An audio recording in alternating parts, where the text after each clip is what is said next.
jeune âge, et puis acteur à l'échelle de mon territoire dans le cadre d'un programme de recherche que je co-dirige avec Sabrina Gaba, un programme dans lequel on essaie de travailler à l'échelle d'un territoire entier, au sud du département des Deux-Sèvres, sur les liens entre biodiversité, agriculture, alimentation, santé, eau, que des enjeux du moment. Alors mon intervention, je vais aussi prendre 3 casquettes, celle du scientifique que je suis, celle du chercheur, qui est mon activité principale, mais également en tant que citoyen, et je m'éloignerai peut-être un petit peu là de la science et de la recherche. Alors sur le plan scientifique, c'est-à-dire le point de vue de la science, c'est-à-dire la connaissance, je ne vais pas réévoquer des chiffres qui font maintenant partie du domaine public sur l'effondrement de la biodiversité. La biodiversité s'effondre à l'échelle de l'Europe, à l'échelle de l'Amérique du Nord, notamment dans les espaces très anthropisés que sont les milieux agricoles. Mais je voudrais profiter de cette occasion pour corriger peut-être une vue qui est un petit peu erronée autour de la problématique environnementale majeure qui est souvent mise en avant, qui est celle du changement climatique, et puis on dit « ah, mais il y a aussi la biodiversité ». En fait, je pense que c'est une inversion de priorité, parce que biodiversité et changement climatique ont des origines complètement différentes sur ce qui les cause, une temporalité également différente. Le changement climatique, c'est plutôt à venir, l'effondrement de la biodiversité, c'est plutôt actuel, voire passé. Et donc je pense qu'il est très important de ne pas se tromper de cible, en particulier un changement dans notre origine énergétique, par exemple en se passant des énergies fossiles, ne changera rien à l'effondrement de la biodiversité.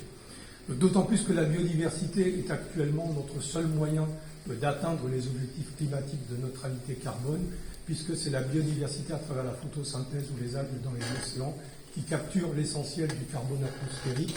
Et malmener aujourd'hui cette biodiversité, c'est nous éloigner encore plus de ces objectifs climatiques. Et j'irai même encore un cran plus loin, la biodiversité est véritablement existentielle par rapport à l'avenir de nos sociétés. La biodiversité les nourrit, produit nos médicaments, entre autres, et c'est des enjeux qui sont bien connus, et c'est donc un enjeu existentiel. Donc la biodiversité n'est pas l'autre enjeu, c'est l'enjeu principal aujourd'hui. Alors maintenant, du point de vue des chercheurs.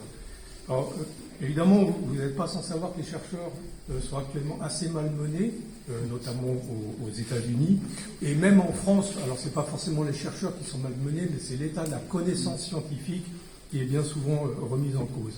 Et aujourd'hui, il me semble, en tout cas, c'est le pari qu'on a fait au niveau de notre programme de recherche, que les chercheurs doivent adopter une posture un petit peu différente, pas seulement être des lanceurs d'alerte, c'est un bien grand mot, mais en tout cas présenter des faits, des connaissances, signer des pétitions, alerter l'opinion publique, aller dans des tribunes. Je pense qu'aujourd'hui, on attend des chercheurs quelque chose de différent, de nouveau, qui est de trouver des pistes ou de mettre en place et tester des solutions par rapport à tous ces enjeux, ces défis environnementaux, économiques ou énergétiques.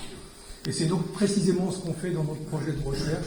On essaye de travailler avec les citoyens, avec les agriculteurs. On travaille avec des centaines d'agriculteurs actuellement pour essayer de formuler une autre agriculture autour de l'agroécologie, une autre manière de concevoir la santé avec les professionnels de santé, une autre manière de s'alimenter avec, par exemple, les circuits courts ou le recyclage ou le compostage et le recyclage de la matière organique.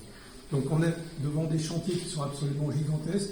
La bonne nouvelle, les solutions, globalement on les a. En tout cas, on a des idées, des pistes de solutions. Ce qui nous manque aujourd'hui, c'est la mise en œuvre et la massification de cette mise en œuvre. Et c'est ce à quoi doivent s'attellent certains chercheurs dans le cadre de notre programme de recherche. Et puis pour terminer, le point de vue du citoyen. Donc là, je m'éloigne de ma casquette de chercheur et de scientifique, et j'essaye de voir du point de vue de la société, donc c'est une opinion que je vais délivrer maintenant, quel pourrait être le rôle des citoyens, notamment par rapport à la biodiversité, dont je rappelle qu'elle est la source exclusive de notre nourriture, la source principale de nos médicaments, une source de santé également et de bien-être.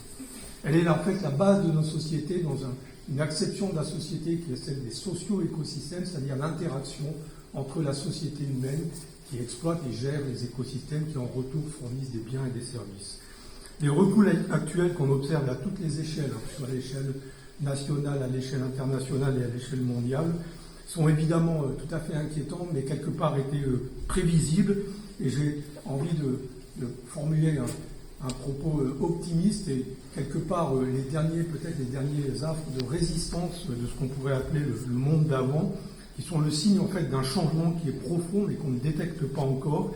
Et nous, les scientifiques, les ONG, les habitants, les citoyens, doivent être aujourd'hui aux avant-postes, prêts à la résilience de demain. Ça veut dire résister à bas bruit et être prêts et être bientôt des catalysateurs dans cette nouvelle société. Donc c'est très important aujourd'hui en tant que citoyen, je pense, de soutenir, de coopérer, par exemple soutenir la filière bio qui est fortement malmenée, travailler aussi au-delà de cette coopération à l'interdépendance, et je pense à l'interdépendance entre les humains, mais aussi à l'interdépendance entre les humains et la nature, avec qui il faut travailler aujourd'hui plutôt que de la détruire et de la combattre. Je vous remercie beaucoup de votre attention.